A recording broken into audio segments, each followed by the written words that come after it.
It's working. Yay. So for everybody in internet land, the Wi-Fi stopped working for us, so we couldn't zoom you in. So with that being said, I'll still give you at least 25 minutes. If anybody has to leave early, that's okay.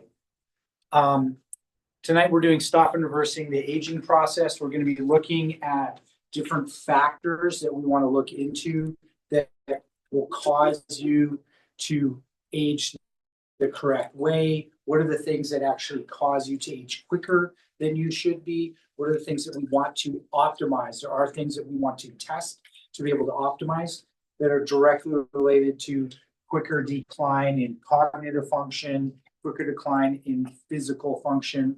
We'll be going over those different aspects. As always, thank you for being here.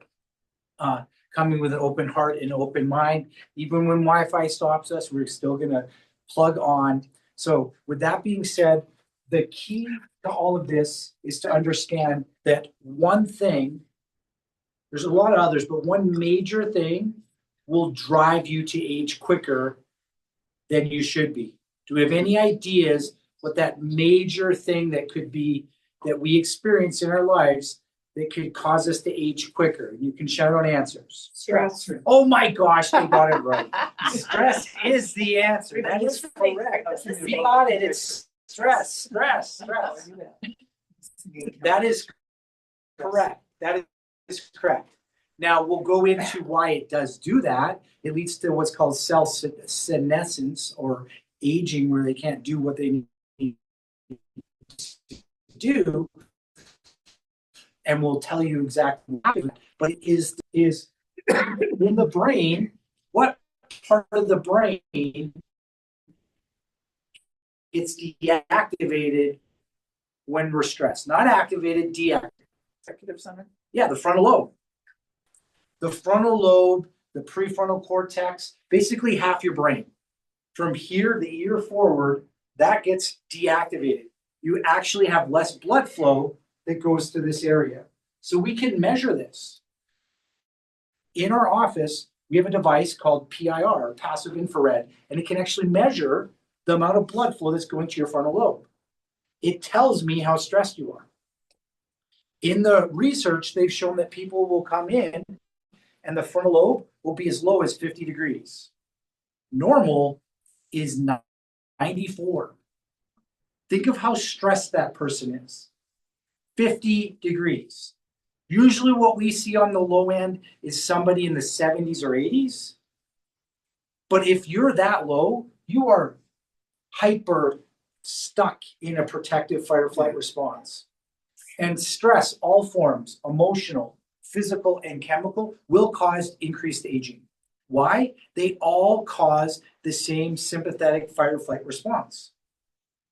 You will get the same response from thinking somebody will hit you, as if somebody hit you, as if you dreamt about somebody hitting you. You will get the exact same response. So when we understand that, then we can understand how important our thoughts are. And you'd agree with that, correct? Oh, yeah. 1,000%.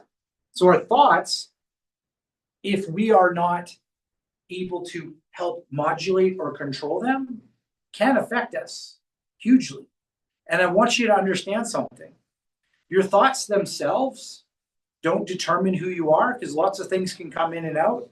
It's what we do. The only thing we can control is our actual actions. We can't even control our thoughts all the time. But it's the actions of what we do with them determines who we're going to be, where we move forward, what are we going to do. So it's like I'm teaching my daughter right now. Being brave and courageous doesn't mean you're not scared. It means you take action in the fact of you being scared. So we want you to do that as a community as well, is we want to take actions in spite of us feeling scared, in spite of us not feeling happy, in spite of us not feeling the way we want to feel. Because feelings can literally fluctuate by what you ate. So take this for example. Right now, we have a young person that we're taking care of. And through no fault of his own, this little guy is allergic to lectins. So lectins are a sugar that are on vegetables, and they're going to be on grains as well. The big ones that we'll see is on legumes and so forth. And you know there's the PBS guy who always talks about lectins will kill you, all that stuff. Well, what happens with this young person is whenever he eats lectins, it literally causes neuroinflammation and causes his symptoms of ADD to go off the chart. Because it literally causes neuroinflammation in his brain and in his body. Crazy, right? In another person like me, it doesn't do anything. So it's how your body's primed, how it's set up, and how the environment runs. So what I need you to understand is we have all this priming, we have all these genes, but how you live determines how you turn it on. So you are in control. You are in control if you turn on faster aging. You are in control if you are going to turn on different dysfunctions. Type 2 diabetes, for instance, a lot of autoimmunes, you're actually in control if you're going to turn it on or not. But once you turn it on, it's impossible to turn it on. So what are the environmental things that can drive that? Emotional stress stimulates brainstem, fight or flight response. Chemical stress stimulates brainstem, fight or flight response. Physical stress stimulates brainstem, fight or flight response. So I know I'm making it simple. It's the stress response, but literally it's driving this. Now, what happens when you get stressed? You will actually spike specific hormones. Have we all heard of cortisol before? Do you know what its original name was? You might know. Glucocorticoid. So glucocorticoid. Gluco, what do we think that means? Sugar. Exactly. So glucocorticoid or cortisol's job is to spike sugar in your body every time it's put in. So you mean, Doc, every time I get stressed out and produce cortisol, my blood sugar spikes up? That's exactly what I'm telling you. So if you are that person who wakes up between 3 and 4, or about 4 hours after you fall asleep, or 3 or 4 in the morning, you are literally spiking glucocorticoid, and it pushes your sugars back up because you're not modulating your sugar correctly. Why I'm going into this is the number one indicator of longevity is going to be blood sugar management. If you can't manage sugars, everything else in your body will fall apart. So what manages sugars? How we eat, how stressed we are, all the different things we talk about. There's one aspect, though, that people don't understand is that if you do not have a proper microbiome in your gut, you won't actually absorb food correctly. You won't get rid of toxins correctly. So a lot of people can actually have excess weight, excess cortisol, excess inflammation because their microbiome is off. Because they have the wrong gut bacteria, and it's literally leading to them building up toxins and having chronic inflammation. Yes, sir. How do you fix that? So the question is, how do you fix your microbiome? That's how extreme the microbiome problem is. Do you have leaky gut? Do you have autoimmune to your gut? We need to know that. The simple, and I'm going to go through this real quick because I want to get back to it. The simple answer is make sure your brain is healthy, not stressed out. Vagus nerve is working correctly. If vagus nerve is working correctly, then you have to make sure you have enough stomach acid. If the pH of your stomach is correct, then the gut bacteria will be correct. Then when you put fiber in, everything will actually digest correctly. Then you make sure that you have enough short-chain fatty acids, which will make G-coupled proteins come back together, and the gut will fuse back together. And then you can put in the good fibers, and it will actually regrow. So that's the answer. We don't need to go there. But that's the whole gut thing that I just went over with you. But the thing is if the gut isn't working correctly, you don't get rid of toxins and you don't metabolize correctly and you don't have the right neurotransmitters. And one aspect of this that we haven't talked about that will determine how well you're doing is how well is your HPA axis, hypothalamus pituitary adrenal axis, working? And if you don't have a proper microbiome, you won't make neurotransmitters. And neurotransmitters combine to make different neuropeptides that will actually control how you make hormones. It's like serotonin and dopamine bind together, and they actually determine thyroid stimulating hormone, TSH, which determines your metabolic rate and how much energy every cell has.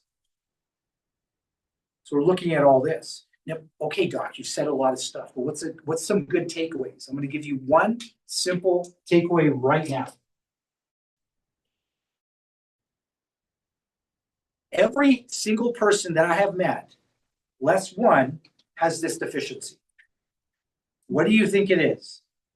You're not allowed to answer. I taught you this. Gag reflex. Gag reflex, that's not a vitamin, but it is true. D. Vitamin D is the answer.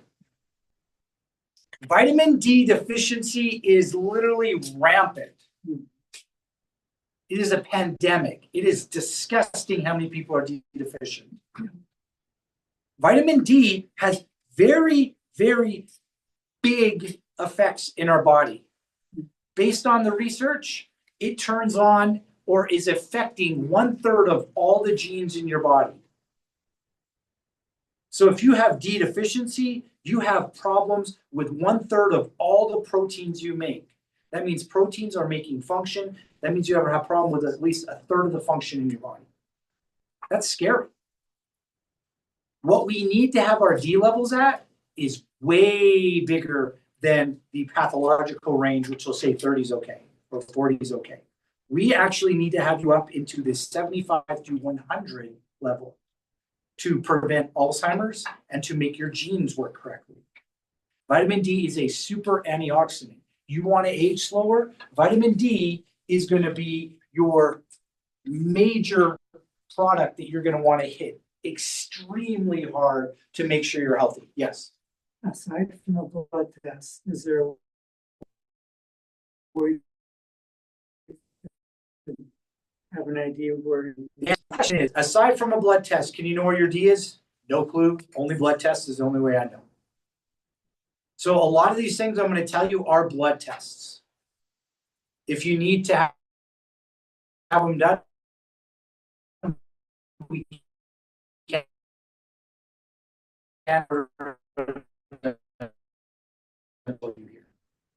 The blood will tell us 20s, 15s, like the teens, 20s, 30s, maybe 40. Yes. Is more than five, is 5,000 a day about right? The question is 5,000 a day about right? It depends. It depends on you.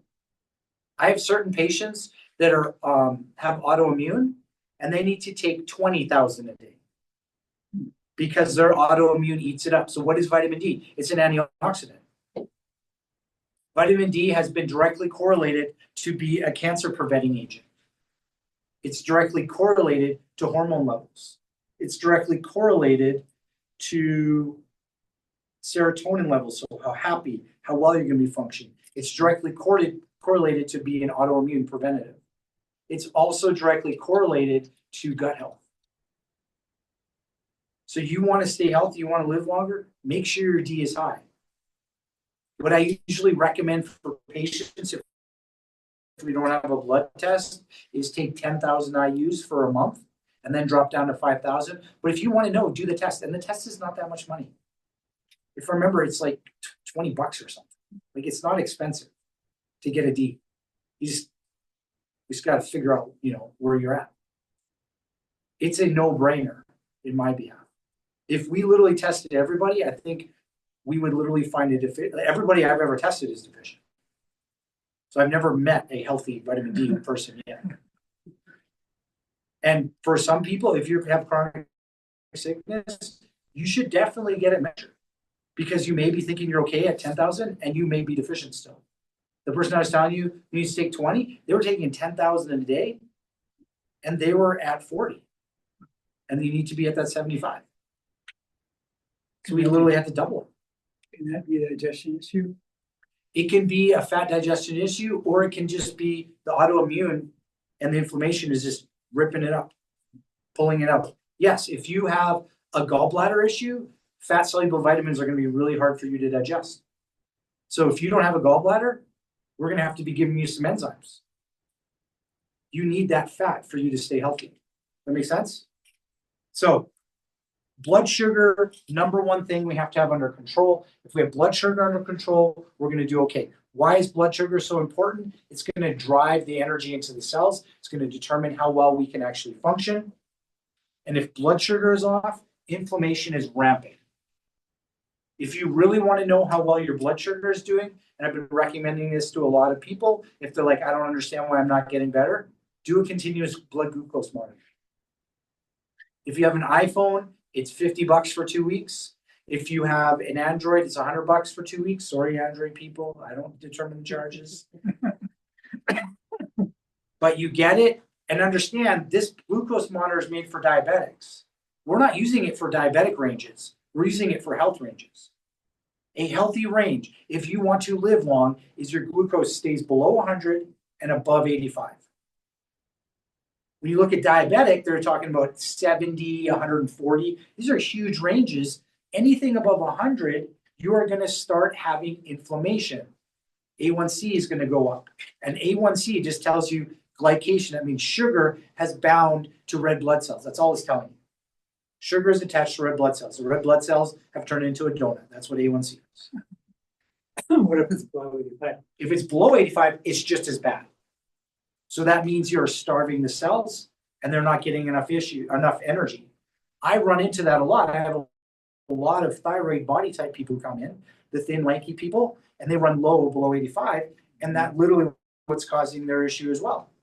We can get autoimmune, we can get other issues like that because you're getting the same problem. If it's too high, it means the cells aren't getting energy because they're not absorbing it. If it's too low, the cells aren't getting energy, you're going to get the same problem.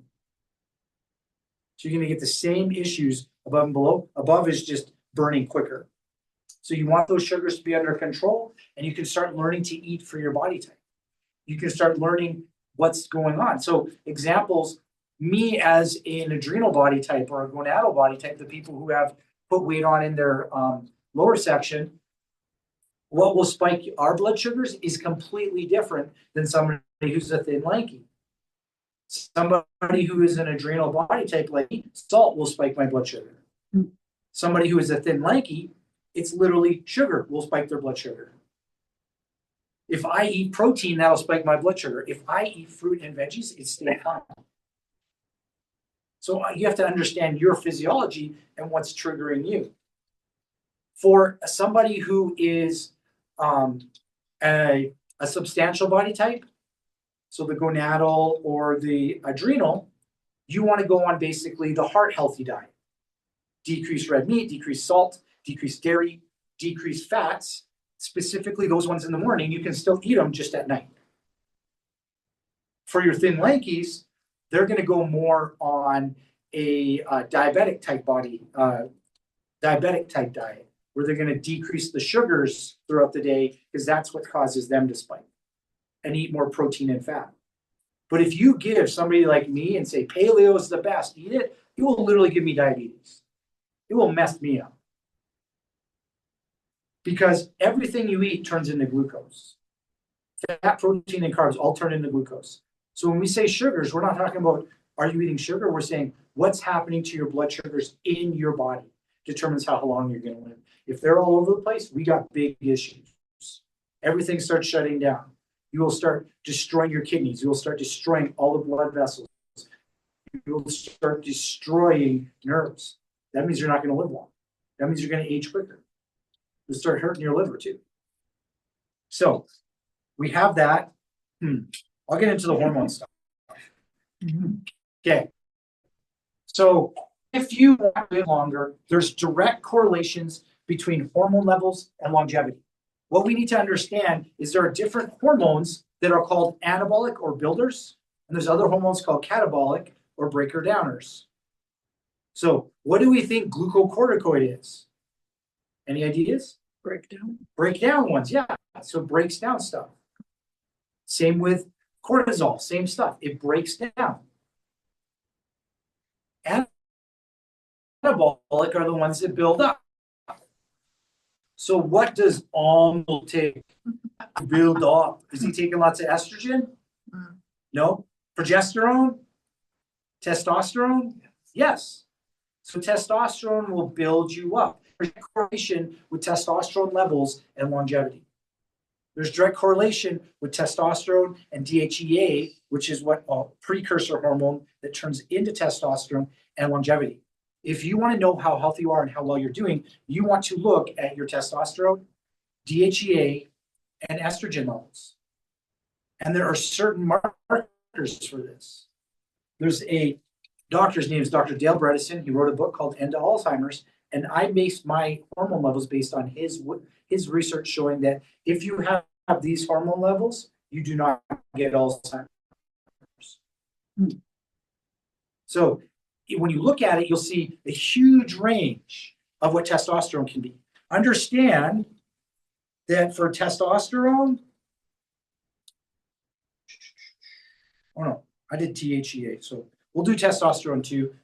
If I remember, I don't remember that one correctly. I'll do DHEA. I have all the numbers if you want to see it. DHEA is a hormone that is directly correlated to memory, and it's directly correlated to how well dopamine binds in your brain. Dopamine is the finishing, happy, and so forth. So if we have DHEA levels of 400 to 500 for males, or 350 to 450 for females, we know we have the optimal level. Do most people have that level? No. Because as we age, these levels decrease, and it will literally cause us to not age the way we need to. So did anybody see the new HHS minister who got in? What's his name again? RFK Jr.? Yes. Yes. He said one of the things that he is doing, he's like, I eat good, I do this. And then just as a side note, I do hormone replacement. And that's why I'm still doing really well. Well, that side note is what's allowing him to keep the muscle mass. So if your testosterone levels stay at a healthy level, you will not lose your muscle mass. You will not be losing your bone mass. If you let those things decline, and for males, they're starting to decline around 40, and for females around 50, that's when you really got to start looking at hormone levels as preventative.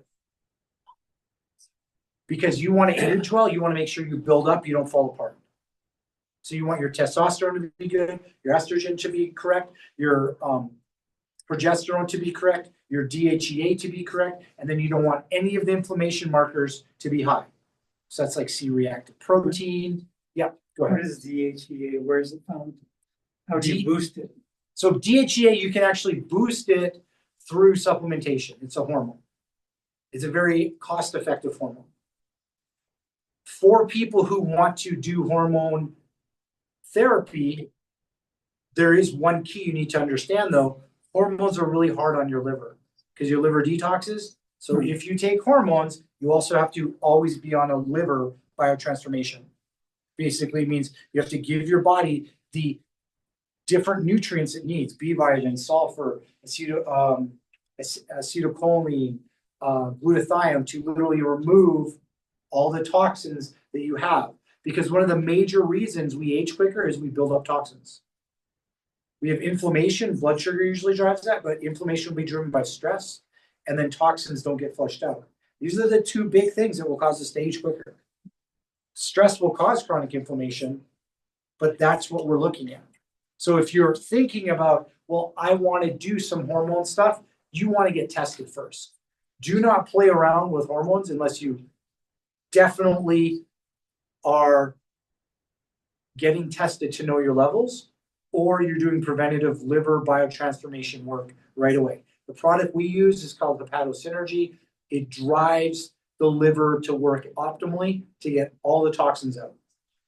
So that when you do start taking the hormones, your body can stay healthy. What I commonly see is people who will have major issues. They can get, hot flashes, they can get mood swings and all these things, and they're taking hormone replacement. And it's because their liver is not healthy. You got to fix the liver before you start putting in stuff that can literally clog the whole thing up. Make sense? Yeah. I have great testosterone. Perfect. So the last one I'm going to go over is an essential fatty acid. This will help you live longer. This is another deficiency that I've seen in almost everybody as well. So what kind of essential fatty acids do we need? Essential means we don't make it ourselves. Any ideas? What'd you say? Omega-3. That is the answer. Omega-3s are the answer. We do not need omega-6s. Omega-6s, for lack of a better term, are the devil. They come from all the seed oils that we get. And you're like, well, I don't eat seed oils. If you eat anything out of the box, I can guarantee you're getting seed oils. What about like olive oil or avocado oil? Olive oil and avocado are healthy. The question is, what about olive and avocado? Perfect. Good. Low in omega-6, high in omega-3. The 6 is bad. If you really want to know how well you're doing, you can do an omega-3 index. You're supposed to have a 1-to-1 ratio of 3 to 6. The average American diet is 20 to 40 to 1. Omega-6 turns into arachidonic acid, which turns on what's called interleukin-6. For lack of a better term, it turns on inflammation. So the more seed oil you eat, you still need energy, but they don't work. They're just freeloading on you. Or your stem cells or anything else that is supposed to be helping you is not working correctly. The quickest way to help with senescent cells is to do intermittent fasting. If you do intermittent fasting, it causes autophagy, which is literally programmed cell death. It literally finds the issues and causes you to kill them. You will heal. You will live a longer life because your body will be able to detoxify. It will be able to heal itself. Yes, sir. 16 or 18 hours. Is 16 or 18 hours. Yeah, if you do it multiple times, like if you do it every day, yeah, fine. If you want to be aggressive, you can do multiple days. But like when multiple days, I mean like 3 days in a row, not eating. But when you do that intermittent fasting, it helps you reset your blood sugar, your insulin levels, your leptin levels, and it helps your body take the energy and actually heal areas that are inflamed. It has been shown to help, if you have type 2, it has been shown to help reset type 2 diabetes. I will say, if you're going to do something like that, make sure you're under the healthcare provider's help, because if you don't know what you're doing, you can cause major issues. So make sure you know where you're at if you're doing these things. But fasting is really a good way to help you if you're in a healthy state. The one other thing that we can tell you that's really cool is at the end of cells, okay, we only 1 minute left in the actual talk. Okay, so it's going to cut off in 1 minute. So I'll tell you real quickly. When you get adjusted, your telomeres get lengthened. The telomere is a little twisty at the end of your cell that tells your cell when to die. That means when you get adjusted, you actually have cells that will live longer and function longer and do better. What causes senescence or cells to be zombie cells is chronic inflammation. So chronic inflammation, stress, chronic inflammation, blood sugar, chronic inflammation, toxic. Get adjusted, cells live longer, and they can deal better. But if you have the inflammation low, that's the key. So you want to live long, take your vitamin D. Make sure your hormones are right. Take your omega-3s. These are all simples. There are more, but these are the simple no-brainers that everybody can do that will help them live longer, as well as get adjusted. Because that'll